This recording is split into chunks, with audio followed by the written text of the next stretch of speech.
they all go to vote off Caleb, and if anybody has an advantage or an idol and you want to play it, now would be the time to do so. All right, Jeff.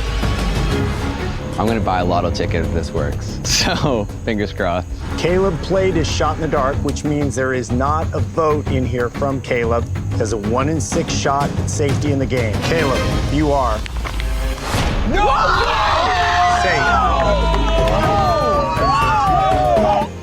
Caleb does not count. Caleb does not count. What?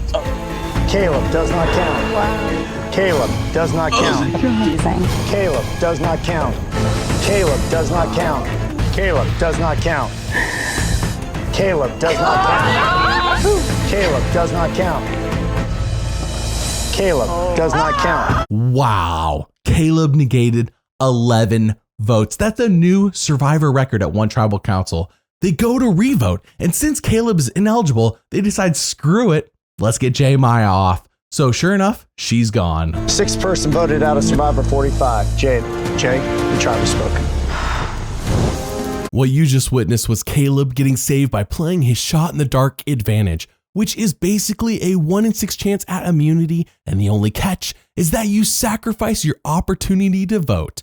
Everyone gets a shot in the dark advantage at the start of the game. They're all given one. And if they want to use it, then at Tribal Council, they put their die into the slot and grab a piece of parchment out of the bag. What you just witnessed is the ideal situation for the shot in the dark advantage that Survivor introduced in season 41 as part of the new era of the show. However, it is only provided an exciting moment one time in the 7 seasons that have aired so far, one time out of 92 episodes as of the time of me making this video. Now, it has been played enough where it's actually been successful twice, but the other time that someone got a safe message, they didn't need it. They were just paranoid. Now, some will say, including the host and executive producer Jeff Probst, that the shot in the dark isn't just about the Hail Mary play that makes for exciting TV.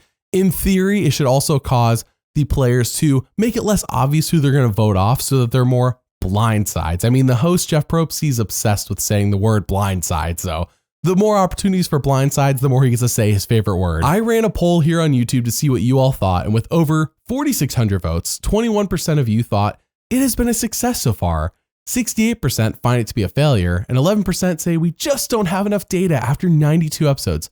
Now, I personally don't think it's a failure, but I don't think it's a roaring success either. The point I am making is that I believe this advantage has room to grow, and it is entirely possible it could evolve and be something that does make for exciting TV for more than the one time it worked and saved someone. We saw how in Survivor 45, Emily was the first person to barter with her shot in the dark to gain someone's trust. That's a good evolution. Survivor 47 saw 2 more of those. One is when Rachel Lamont played it just to gauge whether people cared if she played it or not. So she played it, read the reactions of everyone's faces, and made a call. Why did she need to gauge whether people cared or not though? To see if she needed to use her actual worthwhile advantage called a hidden immunity idol that negates everyone's votes 100% of the time, except that one time in Survivor 37, but you know, Rachel made a smart move that saw someone thinking outside the box when using their shot in the dark in an unconventional way. The other important development was in a following episode that saw the remaining players give up their shots in the dark. All of them gave up their shots in the dark for a bag of rice. What this showed us is that they didn't really value this advantage all that much, which is what us at home, we realized this a long time ago, but this baffled the host and executive producer Jeff Probst so much. Like, he was like, why would you do this? This is huge. Like, all right. So I asked you all, what improvements could Survivor make with this advantage? My goal with any improvement is to create new social gameplay opportunities along with exciting television. So here on YouTube, you gave me some of your ideas, and I will present some of these with their pros and cons, and I want to see what you all think in the comments. Let's start with, in my opinion, the most practical idea, and each idea after this will be more and more extreme. Our first idea comes from Mudkip, who says instead of taking a pre-written scroll, which is how it works now, actually have Jeff, or in my opinion, the player, roll the die. The player must get a 6 for it to work.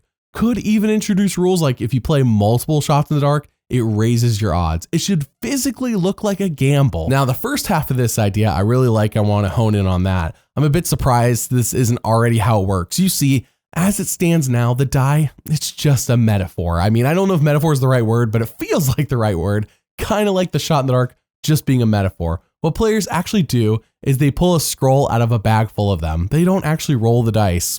which is a bit lame. Then Jeff unravels the scroll and reveals what it says. As I said, a bit lame. I think Mudkip is onto something here. Instead of the scroll reveal, why not have the players roll an actual die?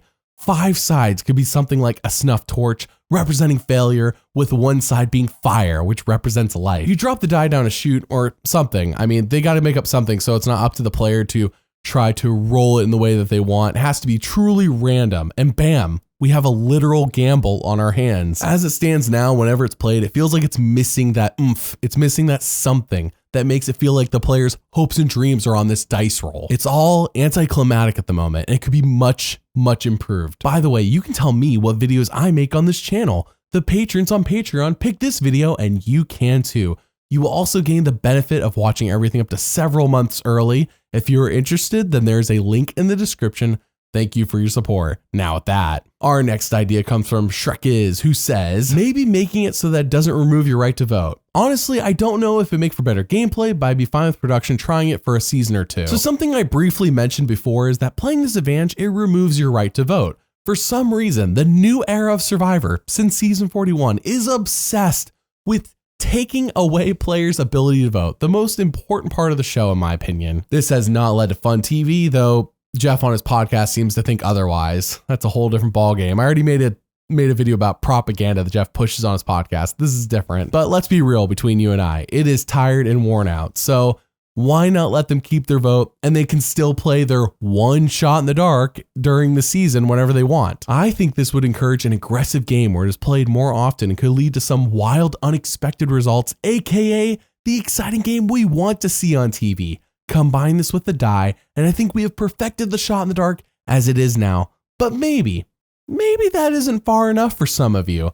Well, Diego says, I like the idea of every time the shot in the dark is used unsuccessfully, the odds get better. So it starts at 1 out of 6, but when it's played unsuccessfully once, it goes to 1 out of 5, and so on and so forth. And once someone successfully uses it, the rate resets back to 1 out of 6. This idea I have seen a lot, and I have even championed the idea on my own podcast almost every season, and I do like it on paper, but the more I think about it, I could see how it would be a massive flop. On one hand, people might try to push others to play their shots in hopes of them failing and making a future play of their own more successful. And on the other hand, I could see people just not wanting to play them because they're like, well, the odds right now are 1 out of 6, but if somebody else plays theirs, then it'll get better, and then I'll play mine, kind of leading to passive gameplay, which is not what we want. I think the idea has legs, but maybe, just maybe, Stano can improve upon that idea with, if you are able to bargain a shot in the dark from another player, you were able to play them both at once for a 50-50 chance at immunity. Oh, interesting. Okay, so a version of this did happen in season 32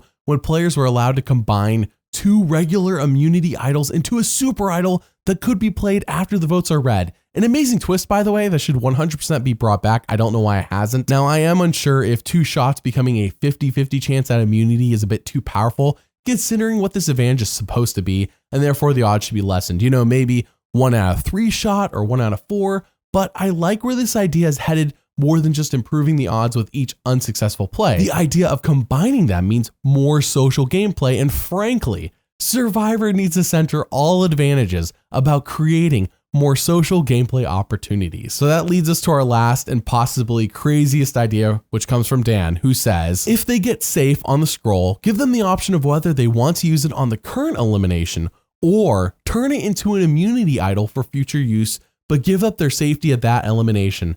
That way a seed of doubt is planted in their head, and the payout is even better if they were safe anyways at that tribal council, but this thing would hurt even more if they were voted out. It ups the rewards and it ups the risks. Not perfect, but could probably be exploited, but it's just off the top of his head. Now this is a shot in the dark that production does this. I mean, production doing any meaningful changes to something Jeff loves is a shot in the dark, but this especially so. Even I had to read it a few times just to grasp what it really means. So from my understanding, in theory, someone who thinks their vote doesn't matter could trade in their shot in the dark for a chance at an idol. Same odds as before, 1 out of 6, but I see this as a bit too complicated, though I like where Dan's head is at. It's almost like a variation on the idea of people combining people's shots to create a better chance. If 3 shots are acquired, it's a guaranteed idol that works until final 6 or something like that.